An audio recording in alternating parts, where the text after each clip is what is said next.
मित्रों, अयोध्या के न्यायप्रिय राजा और भगवान राम के पिता एक ऐसे व्यक्ति थे जिन्होंने अपनी युवावस्था में गंभीर पाप किया था, जिसने उनके बाद के जीवन में होने वाली सभी त्रासदियों को जन्म दिया, जिसकी शुरुआत उनके प्रिय पुत्र राम को वनवास में भेजने से हुई।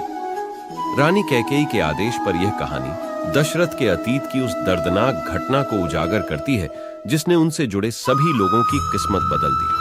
तो मित्रों, आइए जानते हैं इस वीडियो के माध्यम से इस कहानी को यह जानकारी इंटरनेट से लिया गया है और किसी भी धर्म को ठेस पहुंचाना नहीं है। लेकिन कहानी शुरू करने से पहले आप कमेंट बॉक्स में हर हर महादेव जरूर लिखें। मित्रों, दशरथ का जन्म कौशल राजवंश के राजा अज के घर में के रूप में हुआ था। जैसे ही वह एक उग्र और प्रतिभाशाली युवा के रूप में विकसित हुआ, उसका नाम बदलकर दशरथ रखा गया, जो अपने रथ को 10 अलग अलग तरीकों से नियंत्रित कर सकता था। ऐसा कहा जाता है कि एक बार जब युवा दशरथ अपने राज्य के घने जंगलों में शिकार कर रहे थे, तो उन्होंने गलती से एक इंसान को मार डाला जिसे उन्होंने हिरण समझ लिया था। वह गर्मी की दोपहर थी, जब कौशल राजकुमार शिकार की तलाश में जंगल में भटक रहे थे। तभी उन्हें झाड़ियों में अचानक हलचल सुनाई दी। देर हो रही थी और राजकुमार उस समय तक कुछ भी शिकार ना कर पाने के कारण थोड़ा चिढ़ा हुआ था। इसलिए वह किसी भी जानवर को मारने के लिए बेताब था। उसने सोचा कि यह एक हिरण होगा जो गर्मी से राहत पाने के लिए निकटतम झील से पानी पी रहा होगा, और इसलिए बिना सोचे समझे उसने अपना तीर चला दिया। और वह बहुत भयभीत हो गया जब उसने दर्द की एक मानवीय चीख सुनी। वह एक इंसान था, कोई जानवर नहीं। और घटनाओं की विडंबना यह थी कि वह युवा श्रवण कुमार था, जो अपने बूढ़े अंधे माता पिता को अपने कंधों पर लेकर जंगल में यात्रा कर रहा था। श्रवण कुमार की कथा से पूरी तरह नहीं तो दबी जुबान से हर कोई वाकिफ होगा। वह अपने माता पिता के प्रति कितना समर्पित था कि उसने उन लोगों की सेवा करने के लिए अपनी सारी निजी खुशियां त्याग दी, जिन्होंने उसे बिना शर्त प्यार और देखभाल के साथ खरीदा था। श्रवण अपने माता पिता को चरखी में अपने कंधों पर बिठाकर पैदल यात्रा कर रहा था।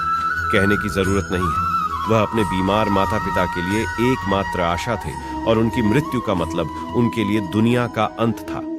श्रवण अभी मरा नहीं था जब हैरान और डरा हुआ दशरथ उसके पास पहुंचा और उससे अपनी मूर्खता के लिए माफी मांगी। श्रवण अवाक था, अपने दुर्भाग्य पर स्तब्ध था, और उसने राजकुमार से अनुरोध किया कि वह उसके बूढ़े माता पिता को इस त्रासदी के बारे में सूचित करे, क्योंकि वे उसका इंतजार कर रहे होंगे। दुखी दशरथ उस व्यक्ति की अंतिम इच्छा को अस्वीकार नहीं कर सका जिसे उसने गलती से मार डाला था, और इसलिए वह बूढ़े जोड़े को खोजने के लिए दिशा में चला गया।